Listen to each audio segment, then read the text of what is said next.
Deliciosos vinhos, cervejas artesanais, turismo rural e rica gastronomia. Você já ouviu falar da Rota do Vinho em Jundiaí? Se a resposta for não, você não está sozinho.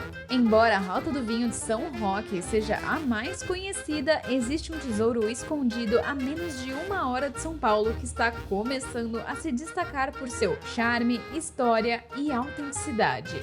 A Rota do Vinho de Jundiaí.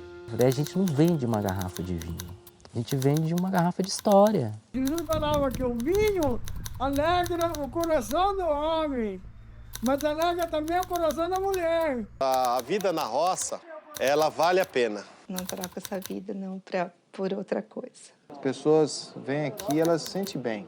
Ao longo dessa rota, visitamos 9 lugares incríveis e em cada uma encontramos histórias que vão muito além da uva e do vinho. E a coxinha virou um sucesso, né? Aí o povo vinha para comer a coxinha da avó, né? E a ideia nossa é que quando o cliente chegue aqui, ele se sinta em casa. Também tivemos a felicidade de servir 2 papas, Bento XVI e Papa Francisco. Aí foi assim que começou. A criançada ia lá, comia um bolo. Aí, tia, posso levar para minha mãe? Pode. Fala para ela que agora a tia tá vendendo bolo.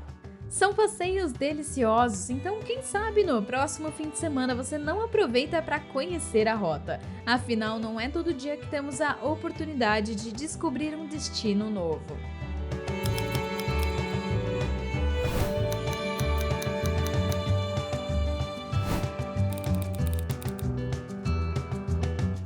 Localizada estrategicamente entre São Paulo e Campinas, a apenas 60 quilômetros de ambas as cidades, Jundiaí, além de fazer parte do Circuito das Frutas, também é famosa por sua abundante produção de uva e, como resultado, encontramos mais de 40 variedades diferentes de vinhos na região. São mais de 30 atrações, entre elas adegas e restaurantes, e todas espalhadas pelos bairros da cidade. A maioria das adegas produz vinhos artesanais, frutos de um trabalho que começou há muitas décadas, quando as famílias italianas se estabeleceram na região e começaram a cultivar uvas e a produzir o vinho para uso próprio. E com o tempo, o que era feito apenas para a família cresceu e se transformou em um negócio. O crescimento turístico da Rota do Vinho de Jundiaí é uma prova de que, aos poucos, mais pessoas estão descobrindo o encanto desse lugar. E você pode ser um dos primeiros a explorar essa maravilha antes que se torne a nova queridinha dos roteiros turísticos. Vamos então conhecer algum desses lugares incríveis.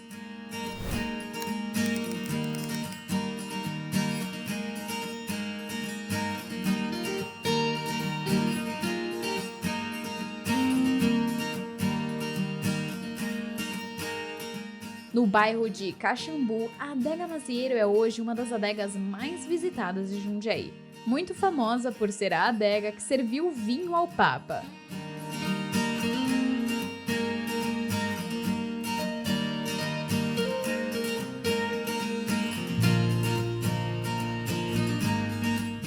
A história da família Mazieiro no Brasil começa em 1888.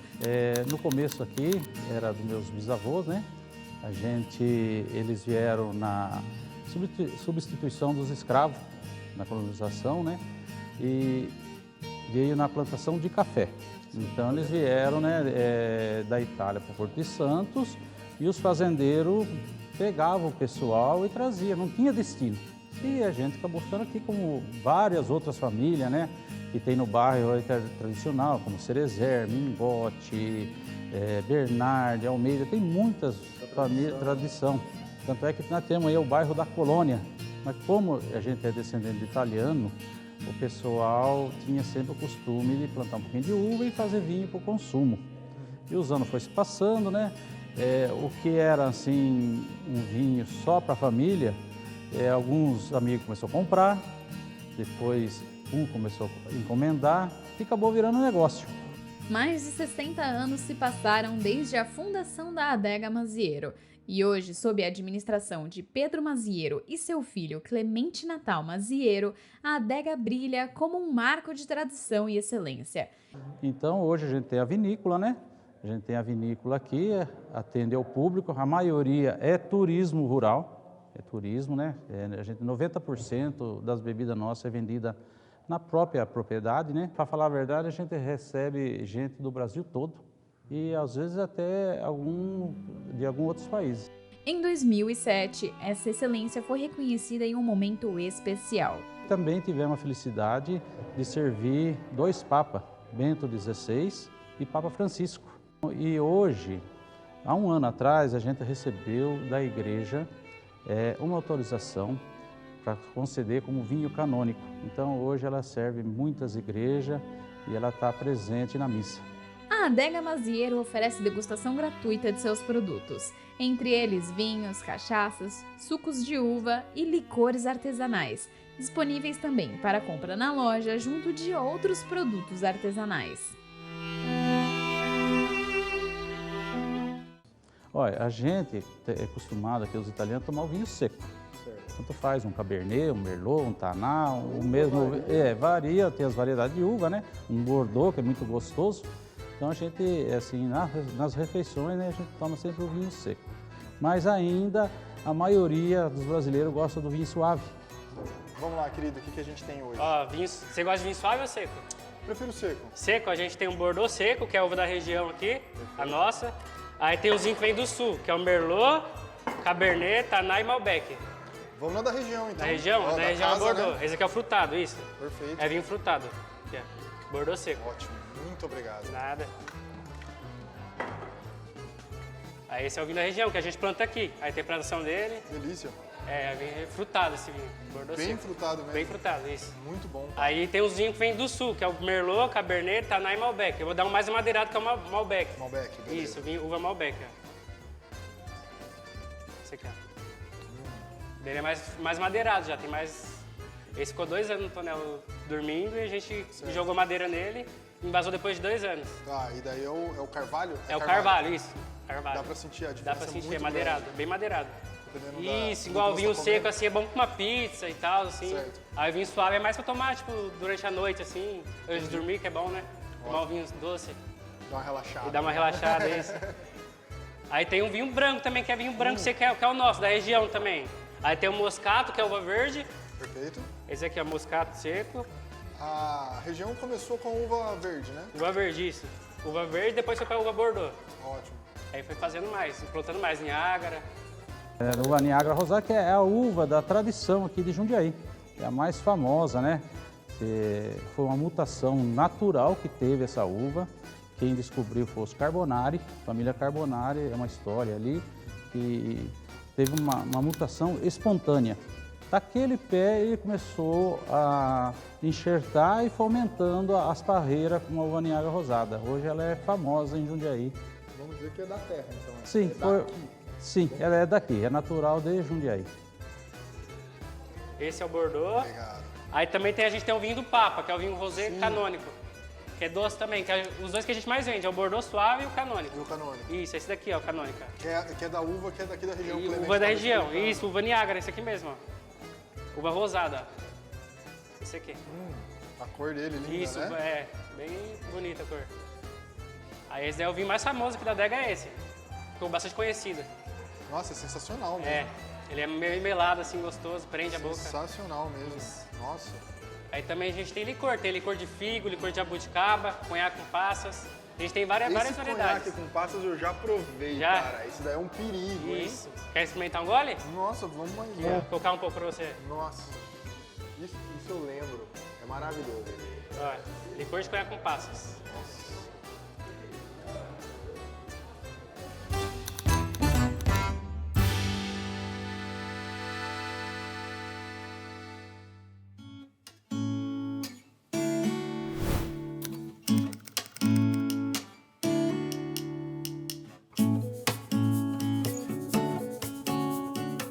No bairro do Horto Florestal temos a vinícola Sacomani, que abriu suas portas em 2018 e tem se destacado por seu papel no turismo rural, oferecendo uma experiência completa. É impossível não se apaixonar pelo local e muitos acabam retornando sempre que possível. Nosso objetivo é encantar as pessoas e mostrar mesmo o trabalho de como que é produzir uma garrafa de vinho, como que é produzir um pé de uva, fazer uma garrafa de espumante, o conhaque, o vinagre, qual o trabalho que isso é gerado, como que é feito, né? Porque a gente não vende uma garrafa de vinho, a gente vende uma garrafa de história. Isso é ele que fala para mim, né? Ele fala para todo mundo. Isso é uma garrafa de história. Aqui tem a história do meu pai, tem a história do meu avô, tem a história da minha mãe, tem a minha história, tem a história do fulano, do Beltrano, o cara que trouxe a uva, o cara que descobriu a uva, o porquê que Jundiaí tornou-se a terra da uva em Niágara Rosada. Quem passa por lá pode fazer um tour pela produção e conhecer de perto o processo de fabricação do vinho e, claro, participar de uma degustação. Quem nos guia por esse delicioso universo da uva e do vinho é o Benício, que começa com uma introdução à história da vinícola, que, embora recente, já construiu uma reputação sólida pelo trabalho excepcional que realiza. A vinícola Sacomani é uma vinícola nova, toda a ideia aqui começou em 2014, depois de uma pesquisa, e descobrimos que a uva que tinha na família desde 1885 tornou-se rara. Eles vieram da região de Gênova, tá, na Itália, foi seu Luiz e dona Pellegrina. Se instalaram aqui em Jundiaí e desde então eles têm essa uva na família para consumo próprio. Como todo bom italiano, tem que ter uma parreirinha de uva em casa. Com certeza. Né? E aí tinha essa uvinha para fazer um vinho, fazer um suco nas vésperas do Natal, porque a uva, pela vontade de Deus, ela produz só em dezembro. Tá? Ou janeiro, vai depender da poda que você faz. Se você faz uma poda mais tardia, ele vai produzir mais para meados de janeiro. Uma poda mais antecipada pode produzir no início de dezembro, até os meados de dezembro. Então a gente tem esse período aí para fazer a colheita, ok? E aí, em 2014, depois dessa pesquisa, ficamos sabendo que a uva tornou-se rara, veio a ideia de montar a vinícola. Mas de 2014 até abrir a vinícola demorou 4 anos, porque foi fazer o plantio da uva, instalar o sistema, produzir o primeiro vinho, né, que vem a primeira safra da uva, demora pelo menos 2 anos, aí você faz o primeiro vinho. Como é vinho de mesa, é um pouco mais rápido o processo, né? Depois do vinho de mesa vem o espumante, o conhaque, o vinagre, então tudo isso demorou 4 anos para ficar pronto e aí sim, em 2018, resolveram abrir de vez a porta da vinícola e começar a receber os turistas que vinham aqui visitar. Durante o tour, os visitantes têm a oportunidade de conhecer de perto os processos de produção dos vinhos. A uva, nessa época do ano, ela está em estado de hibernação. Aqui a gente não vai ver mais uva porque a gente tirou uma parte da catauba para produzir a Niágara, que é a uva de Jundiaí, tá? A Niágara Rosada. Mas ali em cima ainda a gente tem ainda a catauba. Lá para os finais aí de agosto, início de setembro, já próximo da primavera, ela vai começar a florar, né? E aí a gente entra com a poda. A poda é para tirar aqueles galhos que produziu na safra anterior. Então, quando a gente faz a colheita para a produção, aqui nós fazemos 2 produtos, que é a partir da uva in natura. Ou faz o suco ou faz o vinho. Os demais produtos são do que sobra, tá? Como se fosse um rejeito da uva, ou a partir desses produtos já pronto. Então, de qualquer forma, a gente vai primeiro utilizar a desengaçadeira, que é essa maquininha aqui, ó. Essa maquininha tem a função que os antepassados faziam, que era pisar a uva. Então, como é que ela funciona? A gente joga a uva aqui dentro, essa máquina chama desengaçadeira, tem uma rosca infinita que empurra a uva para dentro da máquina. A partir de agora, a gente não põe mais a mão na matéria-prima. Essas pás vão estar em alta rotação, vai bater no cachinho e o grãozinho vai desprender do cachinho, tá? O próprio movimento das pás empurra o engaço para fora. Como o grãozinho é pesado, ele passa pela peneira, evitando que o engaço também entre, tá? E aí lá embaixo tem mais um cesto com uma rosca infinita que empurra toda essa uva já macerada, amassada, para dentro dos tanques. Se eu for fazer o suco de uva, é um processo que demora mais ou menos 8 horas. O que sobra ali dentro é o bagaço da uva, que é parte da casca, da polpa que não degradou e da semente. Com essa massa eu consigo fazer a cachaça da uva, que é chamada de grappa para o italiano, bagaceira para o português, ururro para o espanhol e pisco para os nossos vizinhos aqui da América do Sul. É um fermentado do bagaço da uva. Então, pessoal, fiz 2 produtos. Agora nós vamos para o vinho. Se for fazer o vinho, eu vou passar a uva pela desengaçadeira e vou jogar nos tanques de fermentação. Agora o objetivo é gerar álcool.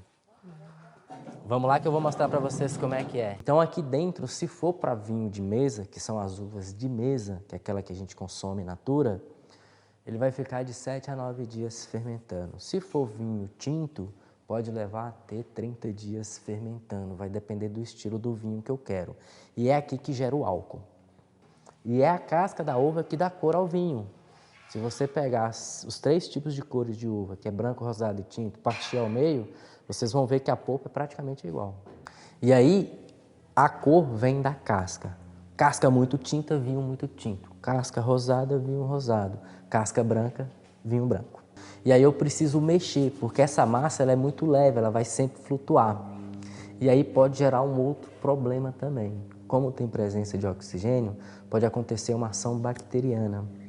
E aí vai transformar todo esse líquido, que ainda não é vinho, é mosto, num ácido acético. Não serve nem para vinagre, pode jogar fora. E aí perdeu toda essa massa e o mosto. Não perdendo o mosto, está tudo sob controle, a gente vai medir na densidade e ver o teor alcoólico que está sendo atingido ali. Atingiu o padrão da vinícola, tá? Depois é só retirar todo esse mosto daqui de dentro e mandar para os tanques de estabilização, que são esses daqui da frente. Esse bagaço que está aqui dentro vai virar álcool também, vai virar a cachaça da uva. A gente não pode... a bagaceira, grapa, ouro, qualquer um. Por isso que é bagaceira. Então a gente transforma isso em cachaça novamente. Depois disso, eu posso fazer mais 3 produtos, seja para vinho de mesa ou para vinho fino, que é o que é feito aqui na vinícola. Aqui a gente faz o conhaque, tá? Que é do vinho Catalba. Como é que é feito o conhaque? Eu pego o vinho pronto, levo para o alambique e destilo esse vinho. Então vai evaporar o que é água e vai decantar o que é álcool. É o álcool vínico, é o álcool puro. Aí sim, para isso eu tenho as cartolas de carvalho americano, que vai deixar o meu conhaque amarelinho, porque ele passou pela maturação, e com notas de chocolate branco e baunilha.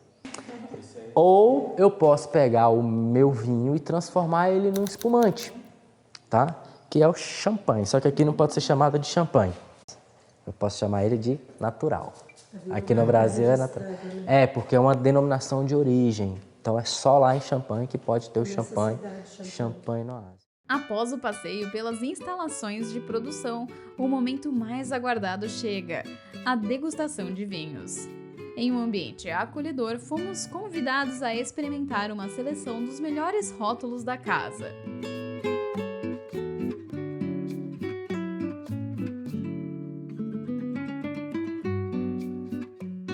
Quer dizer salada de frutas. Como é feito esse vinho? Esse vinho, ele só começa o processo dele lá dentro, que é a fermentação.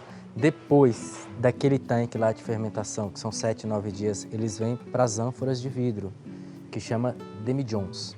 E vai ficar ali por 1 ano, tá? O objetivo de deixar ele ali por 1 ano é que ele receba todas as intempéries que ocorram durante esse ano, fases da lua, estações do ano. E aí, esse vinho vai se tornar biodinâmico. Por que ele chama salada de frutas? Durante as trasfegas, que é ali, ele apresentou notas diferentes de frutas, como coco, baunilha, pêssego, acerola, abacaxi. E aí alguém gritou, isso é uma salada de frutas. A gente queria dar um nome para ele, mas salada de frutas fica esquisito, né?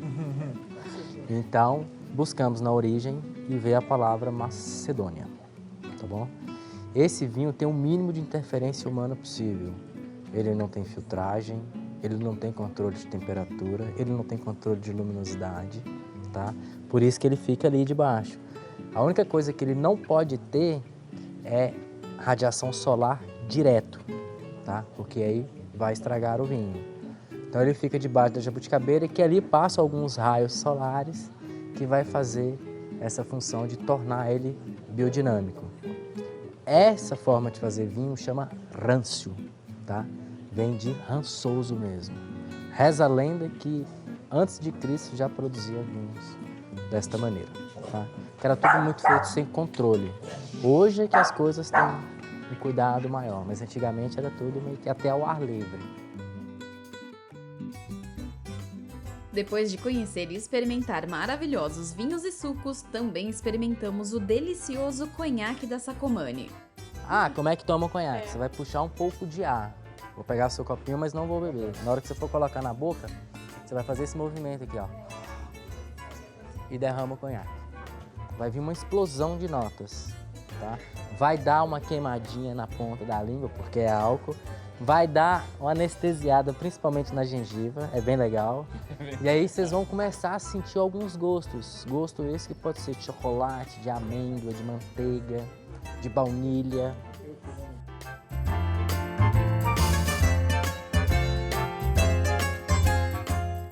E agora chegou a hora do brinde. E o Benício dá um show abrindo o espumante com a técnica da sabragem. Ele é feito com sabre, tá? O que é sabre? É aquela faca bonita, ara, ponta pra baixo, pessoal. Curva. Pra cortar o pescoço. Sabragem.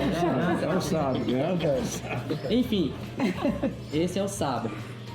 Aqui, nossa ferramenta de trabalho é o facão. Então nós adaptamos, mudamos o nome também. Pro facão. Tá? Em vez de ser uma sabragem, por utilizar o facão, é uma facão.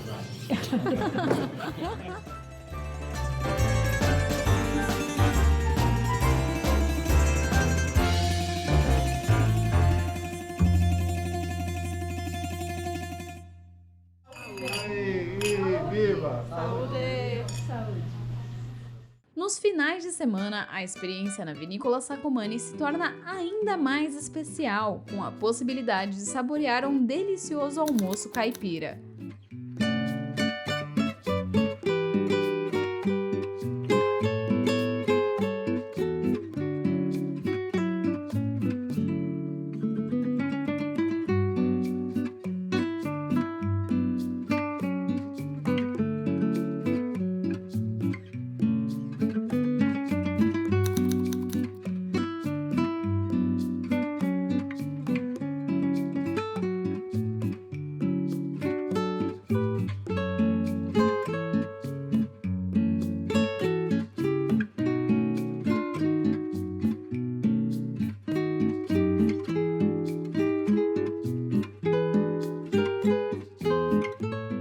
A vinícola também se tornou um destino popular entre grupos de ciclistas, que encontram ali um ponto de parada perfeito para descansar, degustar vinhos e apreciar a paisagem, e tudo isso com petiscos e sucos. E antes de partir, por que não levar um vinho para casa? E em alguns dias do mês, no final de semana, tem também a trilha pet, com trilha, degustação, e o pet no fim da trilha ainda pode nadar no lago. Tem os eventos que a gente faz, além desses eventos que a gente faz do PET, que é esporadicamente, praticamente 2 vezes por mês tem a trilha PET. E tem os outros eventos corporativos, ou o cara quer casar, fazer uma festa de casamento aqui, quero comemorar meu aniversário, quero uma temática diferente, vai do que o cliente deseja. Eu quero uma noite de caldos, faz a noite de caldos.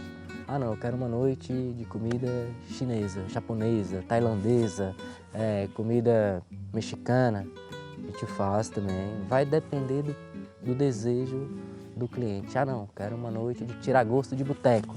A gente faz, não, quero fazer um churrasco. A gente não cobra o espaço. A única coisa que a gente cobra é o buffet, que tem que ser nosso, e as bebidas também. Em poucos anos, a vinícola conseguiu criar um espaço que vai além de uma simples visita.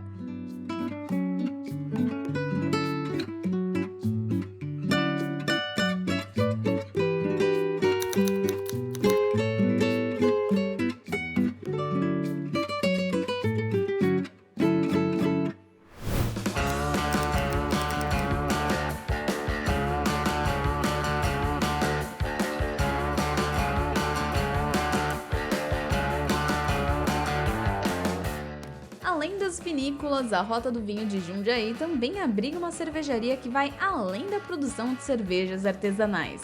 Com um ambiente familiar e aconchegante, eles apoiam negócios locais, incentivam a cultura na cidade e são um verdadeiro exemplo de como gerar um grande impacto na comunidade.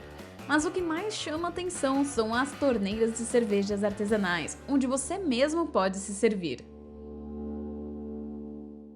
Bom, o OpenTap nasceu há 7 anos atrás, em 2017, onde nós buscávamos um lugar para passar algumas horas com a nossa filha, que na época tinha 5 anos, A gente procurava um lugar despojado, descontraído, para tomar uma cerveja diferente, que tivesse um petisco, uma porção, alguma coisa.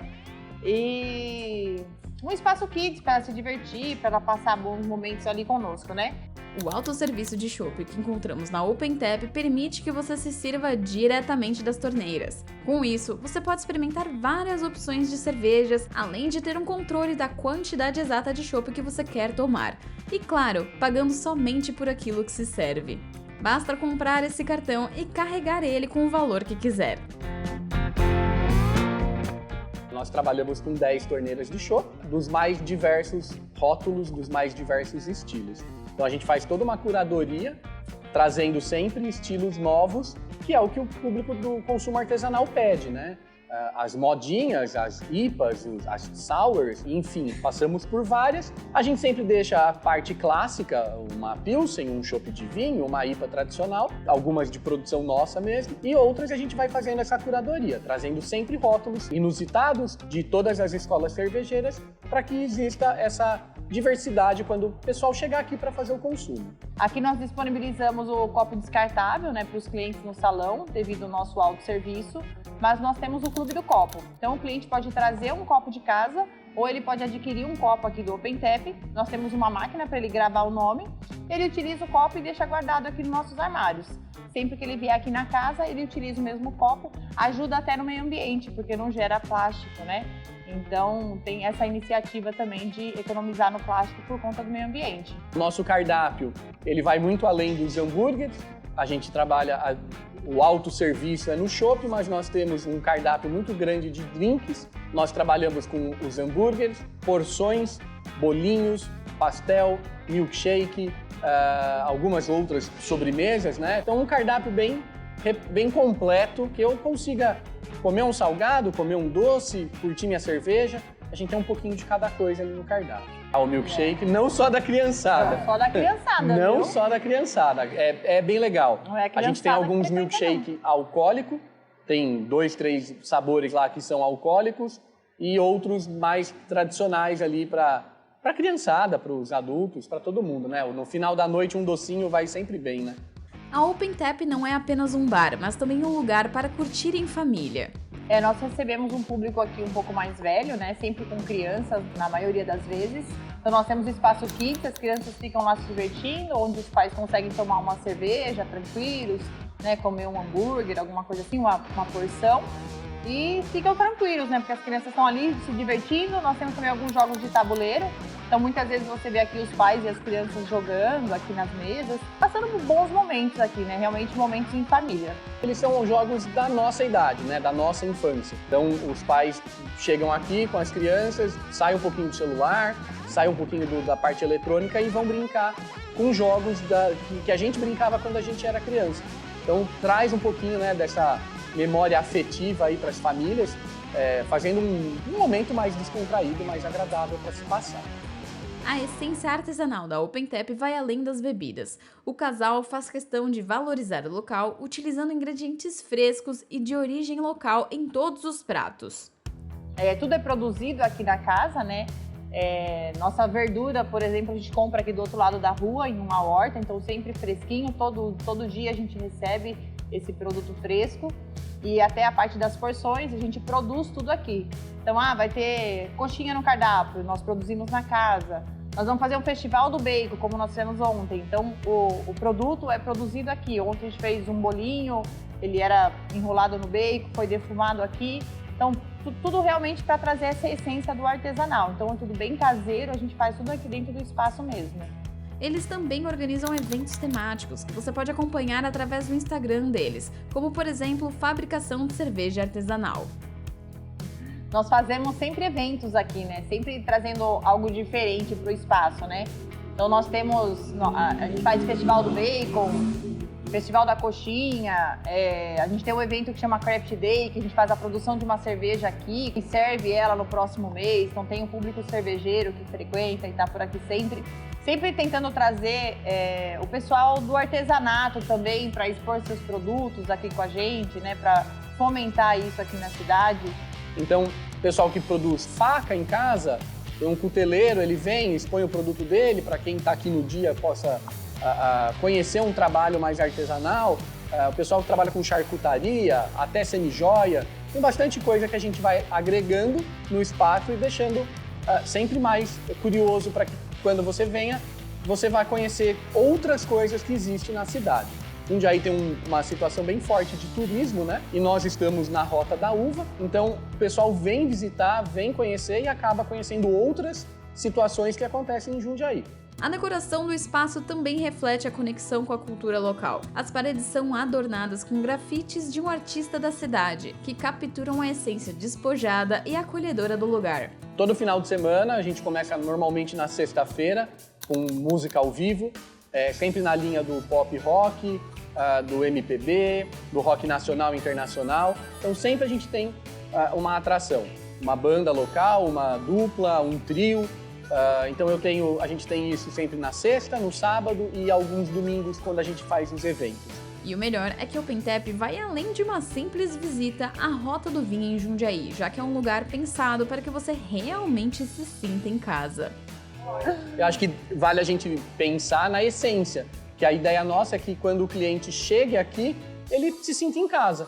Então a gente vai receber pessoas num sábado à noite que se arrumaram, se produziram, vieram para cá para passar uma noite. Como você vai encontrar o pessoal aqui de chinelo, tô no quintal da minha casa, tomando minha cerveja, vai ali, pega a cerveja, curte. Então a gente fez um ambiente muito despojado nesse sentido. Seja para curtir uma música ao vivo, saborear um hambúrguer, deliciosas porções ou descobrir novos sabores de chopp, a OpenTap é o lugar onde a tradição artesanal e a inovação se encontram, oferecendo uma experiência única para toda a família.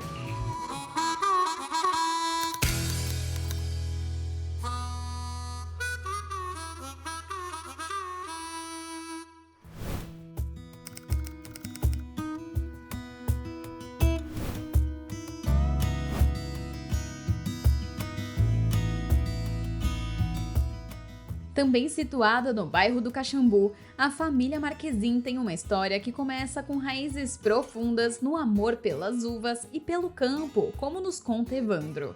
Então, eu venho de família de italianos, né? Meus 4 bisavós são italianos. A família inteira sempre viveu da uva. Meu pai, desde pequenininho, ele veio morar nesse sítio em 1951. Ele tinha 21 dias de vida quando ele veio para esse sítio. Meu avô sempre contava essa história. Meus outros tios já nasceram aqui no sítio. Eles vieram aqui, formaram o sítio. Era uma fazenda, foi dividido depois para os filhos, depois para os netos. E agora estamos nós, os bisnetos, tocando. Em 2000, o pai, que sempre produziu vinho para a família, decidiu abrir a Adega Marquezin ao público. A transição foi humilde, quase tímida, com pequenas melhorias ao longo do tempo. E foi onde que ele começou a adeguinha, bem pequenininho, bem humilde. E já daí foi melhorando, foi comprando uns tamborzinhos. Aí ele tinha uma combinha que ele ponhava os vinhos dentro, ia nas quermessinhas, na cidade, tinha festa aqui no Caxambu. Mas vendia pouquinho, coitado. Ele voltava triste. Às vezes ele ia em lugar, vendia 2, 3 garrafinhas. E aí eu sempre falava, pai, um dia cresce, um dia demora. É um trabalho de formiguinha. Só que o turismo, de uns 10 anos pra cá, começou a vir bem mais forte. E isso eu abracei. Eu era caminhoneiro, o meu pai fazia minha mãe ligar pra mim na madrugada, eu via que ele estava preocupado comigo, eu estava pra estrada. Aí um dia eu cheguei aí, ele falou, filho, vende o caminhão e fica aqui com o pai. E graças a Deus que foi muito bom que eu fiz isso, porque eu fiquei junto com meu pai, minha mãe e junto com meus filhos também, que com caminhão eu passava semanas fora de casa. E aí eu comecei a fazer o vinho junto com ele, aprendi e fui melhorando. Fui mais pro lado comercial, conversar com turista, com ônibus, pessoal que vem de ônibus, montamos a Rota da Uva, depois a Rota do Vinho, participamos da Festa da Uva, sempre é um divisor de águas para os produtores da região. E aí, com isso, eu fui começando a sobreviver do sítio. Eu falo para as pessoas, a vida na roça, ela vale a pena, Mas, em 2021, uma tragédia golpeou a família de forma cruel. Infelizmente, em 2021 veio a Covid, na verdade veio em 2020, né, a Covid. E em 2021, infelizmente, ela levou meu pai e minha mãe. Foi uma fase muito triste da minha vida. Todo mundo pegou Covid, eu, a minha irmã, meu pai e minha mãe. E, infelizmente, no dia 5 de abril, eu estava internado, eles faleceram. Meu pai às 8 da manhã, minha mãe às 8h20. E eu internado no hospital, sem poder fazer nada. Foi uma fase difícil. Aí eu saí 2 dias depois do hospital. E aí, quando eu chego aqui, não encontrei mais o meu pai, mudou toda a história. E muitas vezes pensei em desistir, muitas vezes pensei em abandonar. Só que assim, o turismo não me deixou abandonar. O turismo, ele veio me empurrando, veio que nem uma onda, veio me levando. As pessoas vindo, elogiando. Aí eu falei, eu vou melhorar o vinho mais ainda. A minha degustadora profissional, que era minha mãe, infelizmente não estava mais aí. Que eu, na verdade, eu não bebo vinho. Parece uma... Não, eu não bebo vinho, eu não bebo nada alcoólico. E meu pai falava que eu tinha defeito. O pai falava, você tem defeito, não é possível. Mas eu nunca fui de gostar de bebida alcoólica. Agora tem meu filho, que já ficou maior de idade, agora já tá... Ele que já experimenta e falou, pai, tá bom, ou não tá bom, ou não sei o quê, vamos melhorar, vamos... Embora a ausência dos pais seja sentida todos os dias, Evandro sabe que eles estariam orgulhosos de ver o que o sítio se tornou. O que está me mantendo de pé mesmo, realmente, são os turistas. Anima muito a gente, é muito elogio. O produto da gente é bom, graças a Deus a gente faz bem feitinho. E esse legado que meu pai deixou também, lembrar ele com aquela combinha dele. Nossa, esses tempos a gente teve um evento, aquela fila de gente para degustar, comprar. A gente pensa assim, fala, oi pai, queria que ele estivesse lá. Talvez ele até estivesse lá, né, comigo. Eu queria que ele visse assim, falar, tá vendo pai, quando você falava que, olha, não... Na outra adega tem fila e aqui não vem ninguém, agora a gente tem a fila da gente também. Cara, isso é muito gratificante isso. Assim, não pode parar, a gente não pode parar. O turismo não vai parar. As pessoas vão continuar vindo. E uma coisa que eu acho muito legal que, cara, supera todas as expectativas é assim. Quando a pessoa vê que você faz um produto com carinho, com amor, a pessoa valoriza. Isso é o melhor dos mundos. E assim a tradição continua, com cada nova geração plantando suas raízes e colhendo os frutos do trabalho que nunca para. Na adega encontramos vinhos com as uvas Corvina, IAC, Bordeaux, Moscato, Isabel, Moscatel e a Niagara, que se tornou a favorita dos clientes. Recentemente, a adega começou a se destacar na produção de vinho branco, um segmento que está ganhando popularidade. E aí, depois, na hora que veio a primeira produção, tudo uva branca. Nossa, meu pai ficou louco, porque não que a uva branca seja ruim, mas para vender na rua, a turma gosta mais da rosada. E aí eu comecei a fazer os vinhos dessa uva, quando eu comecei aqui na adega. Aí agora eu tô fazendo só o vinho branco dela. Só que agora já não tá dando mais, o tanto de uva branca que eu tenho já não tá suficiente. Eu enxertei até mais uva branca. Meu pai nem imaginaria que eu iria enxergar mais uva branca ainda, por conta do vinho, que o vinho da uva branca, a uva branca ela é mais doce do que a uva rosada.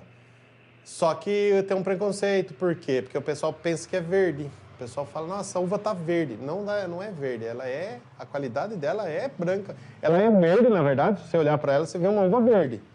Mas ela é uma uva muito mais doce que a rosada. Então hoje, ao visitar a Adega Marquezim, você tem a experiência de degustar gratuitamente seus vinhos e sucos e ainda pode levá-los para casa.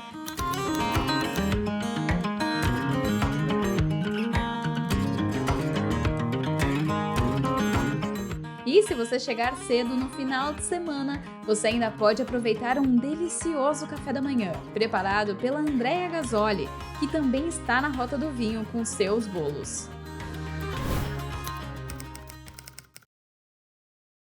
E que tal uma viagem para o interior para comer um café da manhã colonial? Este delicioso café da manhã foi feito com a assinatura da Andrea Gasoli e servido aos finais de semana na Adega Marquezim. É uma ótima forma de começar o dia na Rota do Vinho. Eu sempre gostei de fazer bolo. Eu já vim, assim, nessa vida para fazer bolo. Eu sempre gostei de fazer. Só que na época que a minha mãe era viva, na minha mãe antiga, né? Então a gente tinha que ter uma profissão. Não tinha jeito. Você tinha que se formar, ter uma profissão. Não dava para ser boleira. Aí eu me formei na área da saúde, né? Fiz enfermagem. E depois, logo depois eu casei, tive meus filhos e continuei fazendo meus bolinhos em casa. Aí eu tive um vendaval muito grande, eu morava em São Paulo, e passou um vendaval assim que acabou com tudo. E eu vim parar em Jundiaí. Aí a gente veio para Jundiaí, eu e meu marido e meus filhos. Então, a Andréia se viu em um pequeno apartamento de 42 metros quadrados, com filhos pequenos para cuidar e sem poder trabalhar fora. E as dificuldades financeiras eram palpáveis. Cheguei aqui em Jundiaí com os meninos pequenos e não podia trabalhar, não dava para trabalhar. E eu sempre gostando de fazer bolo, eu sempre gostei muito de criança. Então, na minha casa, cheia de criança. Eu morava num apartamento de 42 metros quadrados. Eu gosto de falar o tamanho, porque às vezes as pessoas, não é pelo tamanho do apartamento, é pelo que eu consegui fazer morando nesse apartamento. Porque às vezes as pessoas querem fazer as coisas e acham que, eu não tenho espaço, eu não tenho isso, eu não tenho aquilo. E quando a gente morava nesse apartamento, a gente passou uma dificuldade financeira muito grande. Já começou ruim em São Paulo, veio pra cá uma dificuldade que teve dia de eu acordar na minha casa e não ter dinheiro para comprar pão pros meninos. E eu fiquei preocupada com aquilo, meu marido trabalhando, ia para São Paulo todo dia, tinha dia que ele não voltava, que não tinha dinheiro nem para pagar o pedágio para voltar. Aí eu falei, caramba, essas criançadas vêm tudo na minha casa. Eu faço bolo, quando eu faço um bolo aqui não dura 2 minutos que os meninos comem tudo, ainda quer levar para a mãe, eu ainda dou. Aí foi assim que começou, a criançada ia lá, comia um bolo. Aí, tia, posso levar para minha mãe? Pode, fala para ela que agora a tia tá vendendo bolo. O negócio cresceu tanto que chegou um dia, o síndico me chamou e falou assim, Andréia, a gente queria te pedir um favor, você não pode mais ficar vendendo bolo, porque já tá virando uma coisa comercial. E aqui é residencial, então aqui não dá mais, porque já vinha gente de fora. A filha morava lá, falava pra mãe que morava fora e todo mundo vinha pegar bolo. Foi assim, cresceu. Aí, nesse meio tempo, fui me especializar, fiz gastronomia, me especializei. Aí eu montei a minha loja de bolo.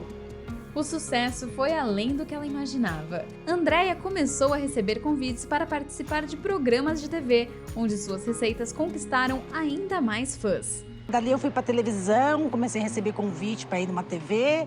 Eu achei que era uma coisinha só de uma vez na TV pronta, aí estourou. Aí eu vou em todas as TV. Todas as TV hoje que tem culinária na TV, todas eu vou. Eu sou hoje chefe oficial da TV Gazeta, né? Que é o programa Mulheres, um programa que tem 42 anos no ar.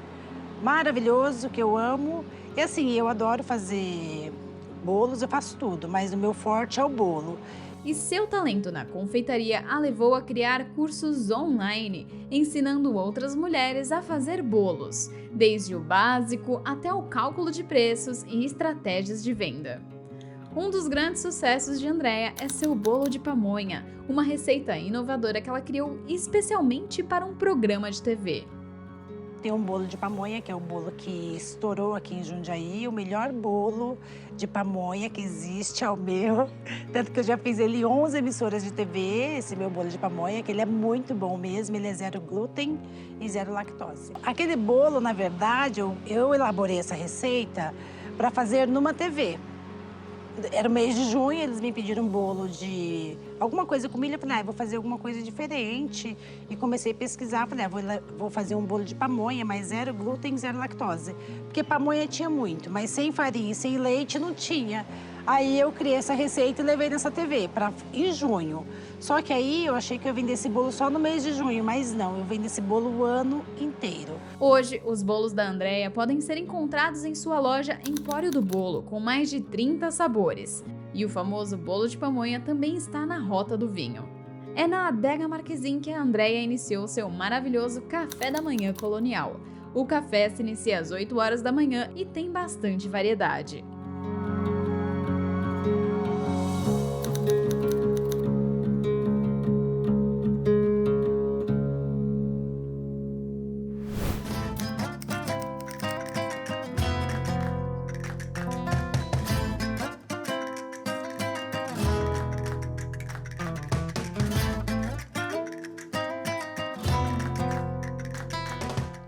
Se Situada no bairro da Roseira, a Adega Mingote é uma pequena adega que mantém viva a tradição e a história da família, principalmente através do seu Tonico, hoje com 96 anos de idade, que se lembra da história da família com detalhes e ainda nos dá uma verdadeira aula de produção de uva.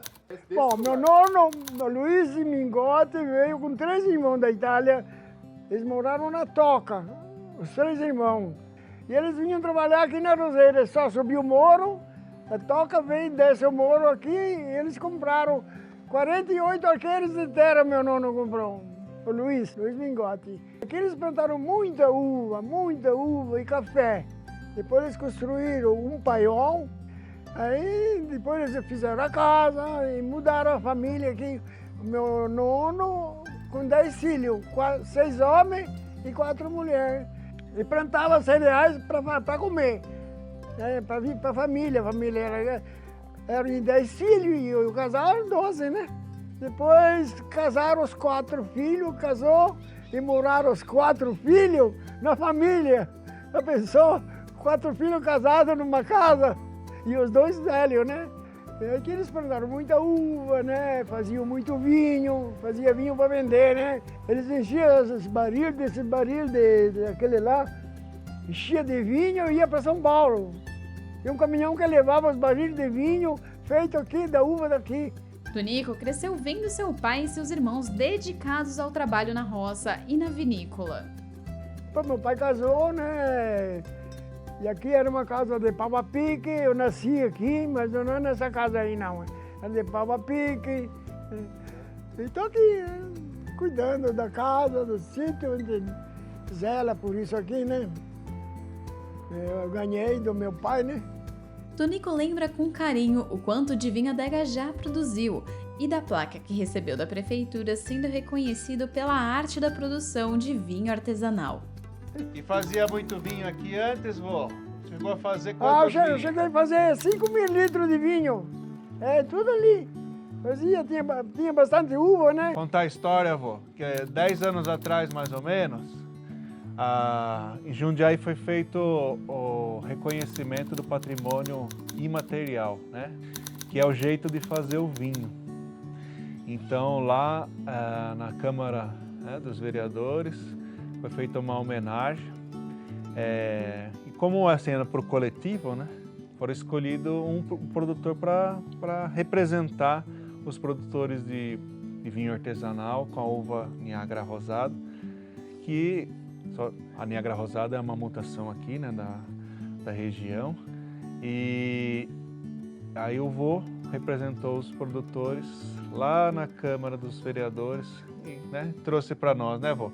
Ele acredita que um dos segredos de sua longevidade é a moderação e o cuidado com a saúde. Tonico sempre fez do vinho uma parte de sua vida, mas nunca abusou. Segredo? Cuidar da vida, não fazer extravagância. A primeira coisa, não fazer extravagância. Eu nunca fiz coisa errada para me prejudicar, né? Sempre procurei conservar a minha vida com saúde e estou até hoje assim. Né? Agradeço a Deus, né? Em primeiro lugar, né? Quanto que você toma de vinho por dia? Por dia 1 copo. Eu tomo meio copo no almoço e meio na janta. Todo dia. Todo dia. O vinho é considerado alimento.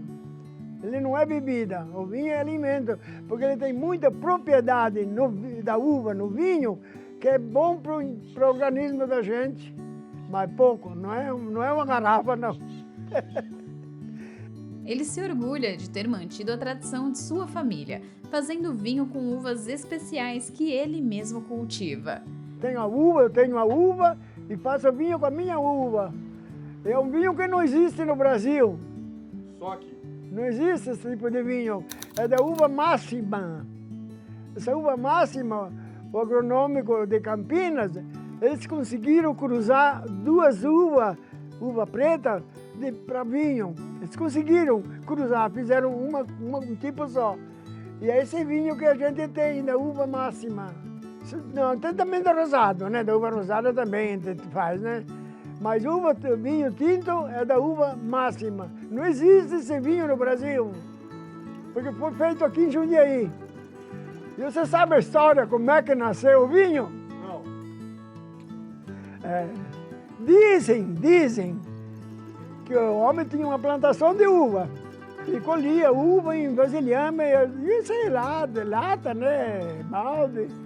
E eles colheram uva, e era bastante uva, e um desses baldes ficou cheio de vinho no meio da roça, no meio do vinhedo. E quando acharam esse galão cheio de vinho, né, eles foram experimentar e viram que era bom.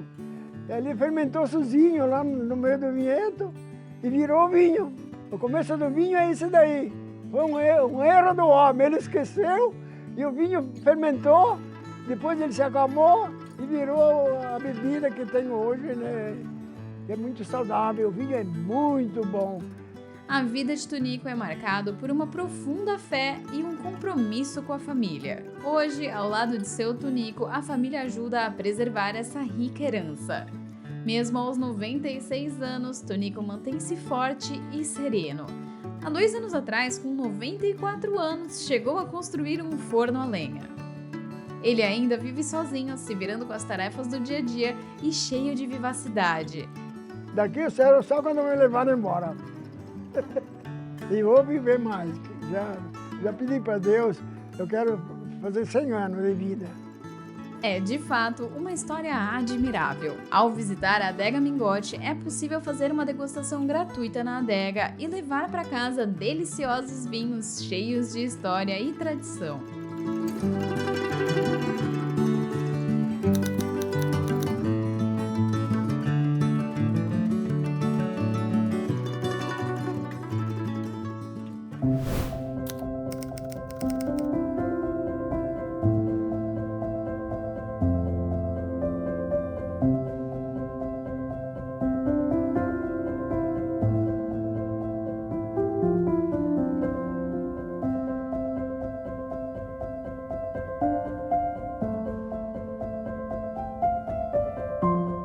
A Fazenda Nossa Senhora da Conceição, pioneira no turismo rural de Jundiaí, é um colosso de história, paisagens e gastronomia.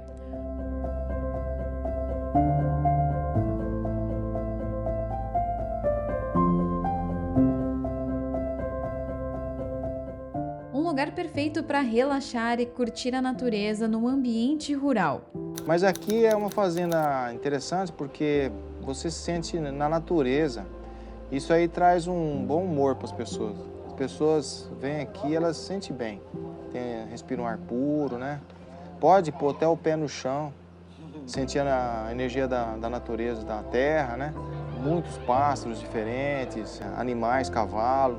Nós temos que passear cavalo. Então a pessoa vem, se estiver estressada, não fica estressada mais. Tem passeio de trenzinho, que é puxado com o trator, né? Então você pode conhecer a fazenda através do trenzinho, né? Porque você vai sentar depois do almoço, é bem legal. Pode até ir dormir no trem. E tem um passeio cultural para conhecer a fazenda, né? Aí nós temos os monitores especializados para contar a história, desde o tempo dos escravos, dos migrantes italianos, da história da família, né? Tudo começou há 200 anos, como explica Antônio, que representa a 5ª geração da família. Começamos com a história do Barão da Serra Negra, né? Que foi o primeiro proprietário da fazenda, que foi o meu tataravô. Então ele teve vários filhos, né? Chegou a ter 20 filhos. A esposa dele com 12 anos, casava com 12 anos naquela época. Aí só 10 viveram. E um dos filhos dele veio para essa fazenda cuidar, chamado José Conceição. O barão, o nome dele era Francisco José da Conceição, mais conhecido como Barão da Serra Negra. Nasceu na região de Piracicaba, né? Se tornou fazendeiro lá e tal. Já vinha de família portuguesa. Com os filhos ele foi ampliando os negócios e cada filho ia cuidando das propriedades. Tinha várias propriedades rurais, né? Foi um grande produtor de café na região também. Este é só o começo de uma história rica em detalhes. Então venha conosco conhecer a fazenda e confira a experiência que tivemos lá. O café desempenhou um papel crucial na economia do Brasil, tornando-se o principal produto de exportação e impulsionando o crescimento no país. Além disso, o ciclo do café foi determinante para consolidar o Brasil como uma potência agrícola no cenário mundial. Em 1808, a família real é expulsa de Portugal. O café, então, entra no mercado do Brasil. E aí Napoleão, que era o dono do café, não tem tanto café quanto o Brasil nunca mais para de produzir café. E até hoje somos os maiores produtores mundiais do café. Isso foi trazendo muitas tecnologias para o Brasil. O nosso primeiro meio de transporte era as mulas, e com essa chegada do café, a gente também tem a tecnologia do trem chegando, a retificação do Porto de Santos, a tecnologia dos maquinários, e tudo vai acontecer no Brasil e em São Paulo, principalmente por conta do café.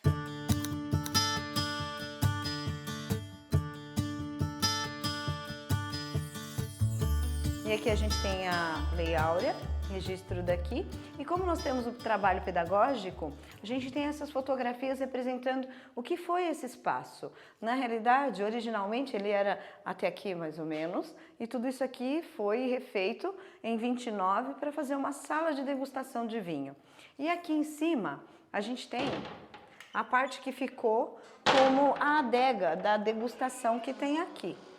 E aqui dentro é a senzala que ficou original. Esses objetos, eles marcam um período de sincretismo religioso e também que a gente teve a colônia tanto italiana como a colônia japonesa aqui na fazenda. E aquele ali é um ferro de passar roupa, uma salamandra. A base era colocado carvão e aqui essas bases esfriavam e troca, então mantinha quente e fazia a troca de ferros.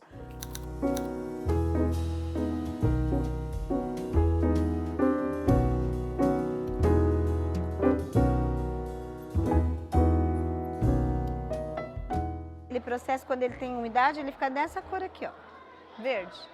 Aqui ele tem a umidade de 11%. Quando ali ele já passou, ele está todo seco. Daqui a gente tem um processo de torrar o café. 1 quilo de café sendo torrado. É 1 hora virando em cima do fogo até que fique pronto ou até mais. E aí eu abro isso aqui quente, despejo isso num tecido e vai perder a umidade por 1 dia quase. Esse processo era muito artesanal. Se você quer preparar na hora, você pode moer o café na hora, mas ele tem que ser usado na hora ainda quente. Por quê? Por conta do vapor. Se eu armazenar esse vapor no café, ele vai criar fungo e bactéria. E aí eu vou perder todo o pó de café. E daqui ele era processo de moer aqui, ó. Pilão e braço. Mão no pilão, pilão na mão. Aqui dentro tem café.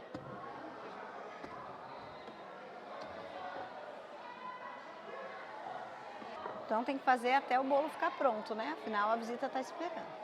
E depois a gente tem um processo de moer o café com um pouco mais de tecnologia, que são essas peças aqui. Hoje o nosso café aqui na fazenda, ele é moído nessa máquina aqui.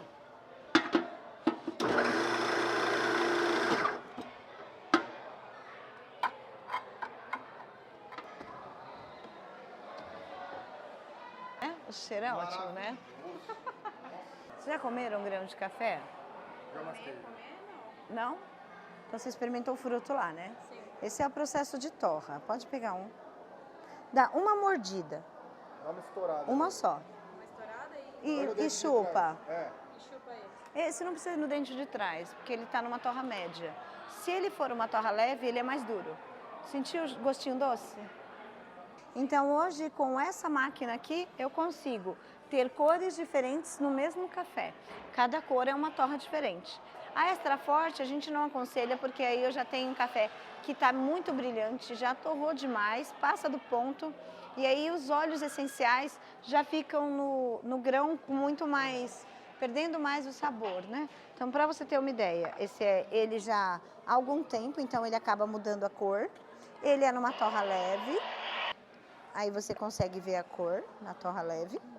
Eu tenho ele numa torra que ainda é nude, ó. É um pouco mais forte, porém ainda está sem brilho. E esse aqui, na torra mais intensa, já começa a ter um brilho no café.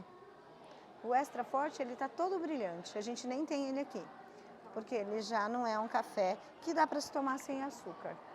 E eu consigo tudo isso com essa máquina aqui, que ela hoje consegue torrar 7 quilos.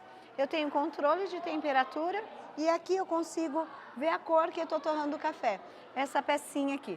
Ficou pronto, eu abro. Essa máquina aqui ela é um refrigerador gigante e aí ele fica girando aqui, liberando o ar gelado. E o café com esse processo aqui, 25 minutos. Todo ele, os 7 quilos. Só que como ele já está resfriado, daqui eu já posso moer. Porque já não está mais com nenhum vapor. Então ele já está prontinho para ser processado. Vale lembrar que durante o século XIX era comum o uso de mão de obra escrava nas fazendas de café do Brasil, incluindo a Fazenda Nossa Senhora da Conceição. Antes da abolição da escravidão em 1888, os escravizados desempenhavam um papel fundamental na economia cafeeira. Essa realidade está presente no próprio cenário histórico da fazenda, como a senzala preservada até hoje e que testemunha essa parte do nosso passado. A ideia da fazenda é preservar sua história como uma forma de alertar e salientar a importância do respeito à dignidade humana. Ao manter espaços históricos, a fazenda nos convida a refletir sobre o período em que o trabalho escravo fazia parte da realidade do Brasil. Ela também explica que, após a abolição, a fazenda recebe palmas da princesa Isabel e reforça que apenas a princesa chegou a visitar a fazenda, já como uma senhora, e não Dom Pedro. Aliás, muitas vezes não nos tocamos disso, mas a vinda dos italianos para o Brasil e a abolição da escravidão estão interligadas em um contexto histórico, já que a imigração foi incentivada pelo governo brasileiro como uma forma de suprir a demanda por mão de obra após o fim da escravidão. E vemos isso de forma nítida na fazenda, que teve funcionários italianos trabalhando na produção de café. Antes desse processo do secador, tudo acontecia nesses terreiros aqui, que são os terreiros de secagem do café. Então o escravo ficava aqui secando o café e os italianos também. Esse processo, porque a fazenda aqui ela teve as duas mãos de obras importantes, tanto a mão de obra escravizada como a mão de obra italiana. E aí esses terreiros de café foram importantes nesse primeiro momento para o café se desenvolver aqui na fazenda. Então onde você vê esse tipo de piso, tudo era terreiros de café. Tiramos um ali para a construção da nossa horta, mas também era um terreiro de café. E o italiano, junto com os ex-escravizados aqui, fizeram um equipamento que ajudava a chegar mais rápido o café aqui para o nosso terreiro, que seria um lavador separador de café. Esse lavador separador, ele chegava aqui, ele parava o café por conta desse gradil e aqui eles puxavam o café para espalhar no terreiro. Esse terreiro está todo pronto, aí eu vou com aquele, abro aqui, o café desce para o próximo e assim ia fazendo esse processo só com a força da água. Mas a produção de café na fazenda não durou para sempre. Essa história ela vem até 1929, porque teve a queda da Bolsa de Nova York, né? E aí que aconteceu? Teve que, com o Getúlio Vargas, que era o presidente na época do Brasil, teve que erradicar o café, acabar com o café, queimar café, né? E aí que aconteceu? Uma crise generalizada na região, no Brasil, no mundo, né? E aqui, provavelmente, tiveram que fazer uma parceria com os italianos. E eles começaram a plantar uva naquela época, 1930 até 1955, por aí. E fizeram muitos vinhos, participaram da primeira e a segunda feira de uva, que hoje chama Festa da Uva de Jundiaí, né? Bom, aí depois, em 1955, como a fazenda era cafeeira, começou com a produção de café novamente, né? Porque os bancos começaram a reagir, né? E aí voltou a ter café. A produção de café se estendeu até nos anos 80, comercialmente, né? Aí teve crise do café também, por causa de geada, né? Porque o café ele tem problema muito com geada. Cai muita temperatura, acaba com o cafezal, né? E a fazenda, ela começou a mexer com gado de leite, né? Produção de eucalipto também. E diminuiu bastante a produção de café. Hoje a fazenda atua estritamente com turismo. E depois de um delicioso tour com uma aula de história e de produção de café, nada melhor do que uma parada para o almoço.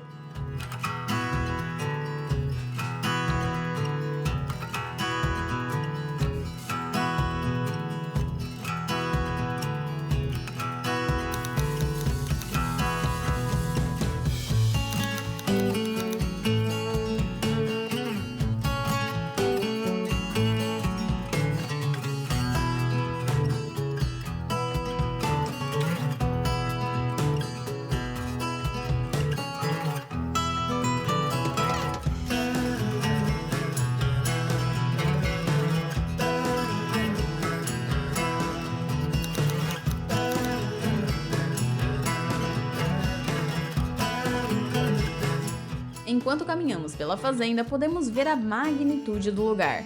Com isso, a Fazenda Nossa Senhora da Conceição se mostra um elo entre o passado e o presente, um lugar onde histórias são contadas e preservadas e onde a paz da natureza se mistura à grandeza de um patrimônio histórico que nunca deixará de ser relevante.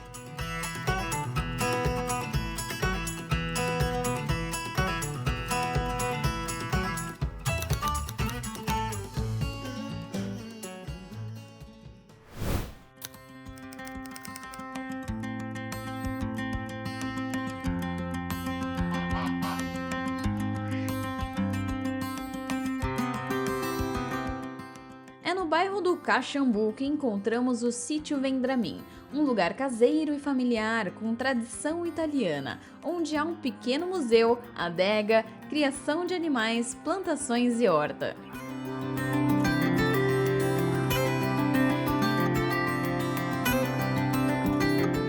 A história da família se inicia na Itália, quando a família cruza oceanos em busca de um novo começo. Em 1887, deixaram Treviso para tentar a vida no Brasil. Moravam em Treviso e vieram para cá, foram para Campinas, trabalhar nas fazendas de café, depois que vieram para cá, que compraram as terras aqui. Hoje o sítio é gerido pelas irmãs Sandra e Vera, com muito amor e determinação. O sítio era bem maior, aí foi dividindo entre os herdeiros e esse sítio aqui ficou com meu avô, depois passou para o meu pai e agora sou eu e minha irmã que tomamos conta do sítio. Meu avô trabalhava com transporte de lenha em carro de boi, ele levava a lenha na cidade, na companhia de estrada de ferro e nas fábricas de tecido, que Jundiaí tinha muitas fábricas de tecido antigamente e hoje não tem mais nenhuma. E minha avó, junto com as minhas tias, né, elas tiravam leite e levavam leite de carroça para a cidade. Elas deixavam o vidro, né, na porta, ia trocando. Então, todo dia elas faziam isso. Aí, meu pai tinha bastante uva plantada no sítio, né? Meu pai era o único homem da família, né? Eram 6 mulheres e só ele de homem. 3 mulheres, ele no meio, mais 3 mulheres. Aí ele ele acabou ficando com o sítio depois, né, da morte do meu avô. E ele plantou bastante uvas, ele que começou a fazer vinho, ele tinha uns 20 anos, né? Então hoje ele estaria com 98, então faz bastante tempo que tem essa tradição de fazer vinho. Ele fazia mais para o consumo, mas ele viu que isso eram as pessoas, os amigos vinham, falavam assim, não tem para vender, tá gostoso, né? Então ele viu que isso podia ser um negócio e ele foi ampliando as coisas. Ele tinha uva plantada no sítio bastante, foi arrancando os pés velhos, não foi plantando novos pés por causa de mão de obra. A mão de obra para a agricultura é bem difícil, tanto é que hoje eu estou sem funcionário, porque eu não acho um funcionário que se comprometa realmente a trabalhar num sítio, né? É difícil. Então, eu e minha irmã que estamos tocando tudo isso aqui que vocês vão ver. Diante dessa dificuldade, decidiram diversificar as atividades. Então, hoje tem banana, pêssego, goiaba, pitaia. Então, nós estamos diversificando as coisas e atendendo o turista também. A gente recebe o turista, conta essa história da família para todos eles. Tem a degustação dos vinhos, que a gente continua fazendo ainda. Sirvo também café da manhã, mas com agendamento. Então, o grupo vem, agenda e a gente faz todo o café da manhã. Eu gosto de chamar o café da roça, porque a gente faz tudo aqui. O bolo, o pão, as bolachinhas. O leite é do sítio, eu faço linguiça ainda da receita do meu pai, sirvo nesse café da manhã. Quando tem a fruta do sítio, a gente serve a fruta do sítio também, você não pega dos nossos vizinhos parceiros aqui, né? Mas é tudo bem natural. Então as pessoas gostam muito de vir, uma memória afetiva eles têm. Quando as pessoas entram nesse museu, muita gente sai daqui chorando, principalmente os mais idosos, porque lembra lá da infância, do tempo que morava no sítio, com a casa da avó. Então, eles vêm aqui, tem uma memória afetiva muito grande. Isso, para mim, traz uma satisfação imensa. Eu gosto desse carinho, desse acolher mesmo o turista como se fosse minha família. Entendeu? Então, é isso aí que a gente proporciona aqui em todo o passeio, que vocês depois vão passear lá, dar uma olhadinha no sítio também, na adega e ver como que é Para mim, não troco. Tem serviço? Tem, de domingo a domingo. Mas eu não troco essa vida por outra coisa. Aqui nesse museu, muitas coisas são da família mesmo, tá? Algumas coisas, como as pessoas vêm e falam, eu tenho tal coisa, vou trazer para você. Algumas coisas eu ganhei. Esses são os lampiões de carbureto, que eu lembro que meu pai falava que ia caçar rã no brejo, né? Essas histórias. As máquinas de costura, que essa aqui é até manual, né? Imagine a habilidade das pessoas virar a manivela, segurar o tecido, né? Eu fiz pequenininho, mas um forno de assar pão, assar as coisas. Mas eu me lembro que, eu não sei se o forno era grande ou era pequeno, né? Porque eu entrava dentro do forno brincar de casinha, tinha um bem grande ali. Esse aqui de barro ficava na sala, meu pai sempre conta, minhas tias, né, contavam que ficava na sala com água. Então pega a água dentro e toma, ficava fresquinha. E o ferro de passar, né, carvão, que minha tia falava, quando pulava uma brasinha, sujava toda a roupa, não é como hoje. E ficava lá, assim. Depois de conhecermos o museu, Vera nos acompanha num passeio pelo sítio e nada como a sensação de estar na roça.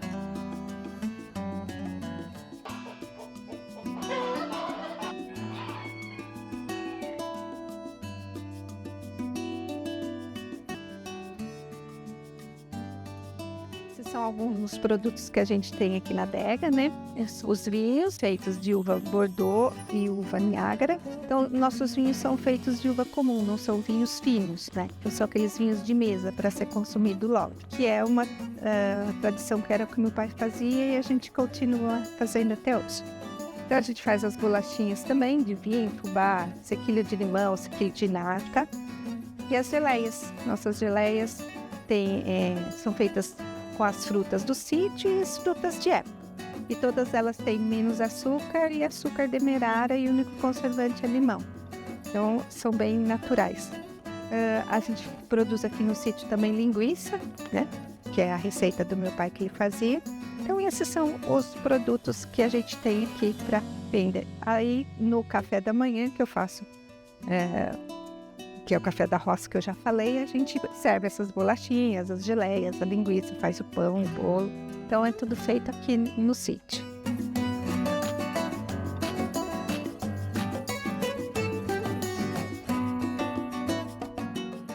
O sítio Vendramin é certamente um delicioso passeio, que junta o passado com a vivência na roça.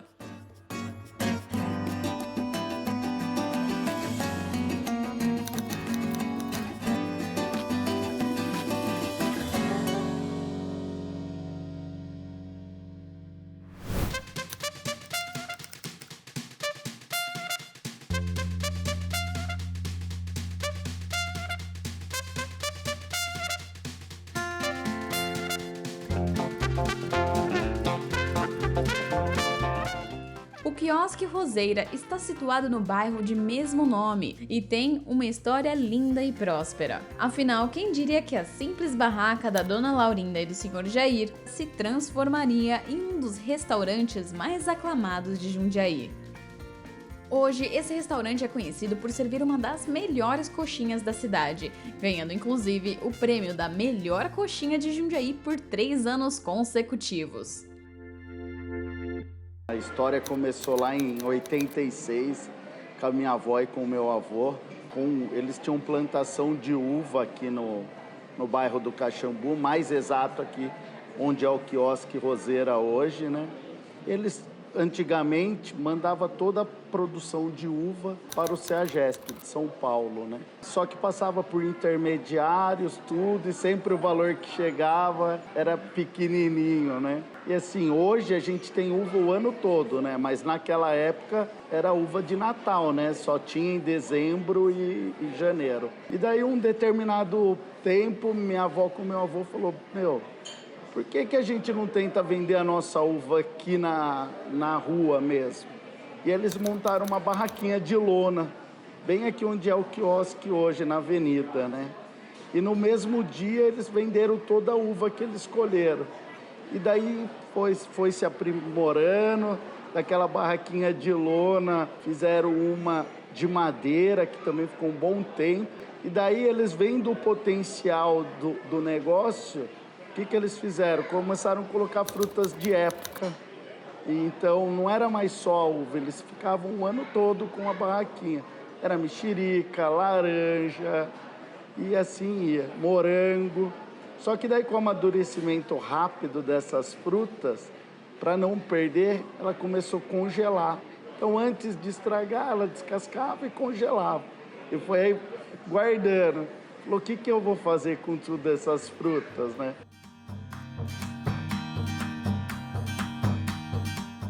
Aí começou a fazer sucos naturais. Aí viu a necessidade de montar uma barraquinha de alvenaria. Mas daí já tinha uma estrutura, tinha uma cozinhazinha, já tinha um banheiro. E daí o pessoal começou a pedir, pô, tem alguma coisa para comer, para acompanhar o suco? Começou com pastel. Daí era o pastel, o suco natural, as frutas, a uva. E daí, em meados de 2012, veio a coxinha, né? E daí, hoje, aqui no quiosque, é o carro-chefe, a coxinha, né? E a coxinha virou um sucesso. Aí o povo vinha para comer a coxinha da avó, né? Em 2015, ela falou, eu acho que eu vou parar, já tô cansada. E a Mônica, que é minha tia, minha sócia, falou assim, ela queria sair da onde ela estava, né? Já 30 anos na área financeira, falou, eu vou sair da área financeira, mas eu quero continuar lidando com gente, porque eu adoro, e ela adora pessoas, né? Daí ela falou, eu vou mexer na barraquinha da mãe. Aí veio o marido dela, o Paulo, o Ciro, deram super apoio, e ela me chamou nessa empreitada. Falou, César, você não quer vir comigo? Porque a gente precisa de uma pessoa aí um pouco mais jovem, não que eu seja muito jovem, mas uma pessoa mais jovem, a mãe está cansada, eu ainda tô na área financeira, para você dar seguimento no projeto. E daí, em janeiro de 2017, inaugurou o quiosque. Hoje conta com a cobertura ali fora, mas quando a gente inaugurou, era só os ombrelones, né? Aí no primeiro ano veio um frio, a gente falou, nossa senhora, como que a gente vai fazer? Aí fizemos uma cobertura e a Mônica, depois ela ingressou aqui no quiosque e deu continuidade aqui comigo nessa estrutura nova, né? Entre os destaques do cardápio estão as maravilhosas coxinhas, como a coxinha premiada de queijo e a de fraldinha com mostarda, e também porções de frango com polenta, batata e, claro, sucos naturais feitos com frutas frescas, processadas ali mesmo. Que nem agora começa o verão, tem os açaís também, né, que é muito bom. E no inverno que passou agora, caldo, né? Temos caldos também. E quem quiser um pouco mais saudável, temos uma crepiosque, né? Que não é frita, é uma massa de tapioca com ovo e diversos recheios. Temos a coxinha de uva, ela foi desenvolvida em 2019 para a Festa da Uva, né? Jundiaí, foram 6 meses para apresentar ela para a Festa da Uva. É uma coxinha que é uma massa roxa, né? Vai um suco na massa e uma geleia de uva dentro. É bem diferente, é uma delícia. Vale a pena conhecer. Daí tem de Nutella, doce de leite, mas essa de uva, quem vier tem que provar. O sucesso não parou por aí. No ano de 2018, a coxinha de queijo se tornou patrimônio imaterial da cidade de Jundiaí. E nesse mesmo período, a prefeitura do município deu origem ao primeiro festival A Melhor Coxinha de Queijo de Jundiaí. E o Quiosque Roseira ganhou por 3 anos consecutivos e depois participou como júri técnico. Atualmente, o Quiosque Roseira não apenas preserva suas raízes, mas também cresce com novas unidades express e food trucks, espalhando o sabor e a tradição por toda a região. É o que o povo pede, a gente procura fazer bem feito, com amor, e vem desde a época da minha avó. Até os dias de hoje a gente procura estar aí fazendo com amor e carinho, pô.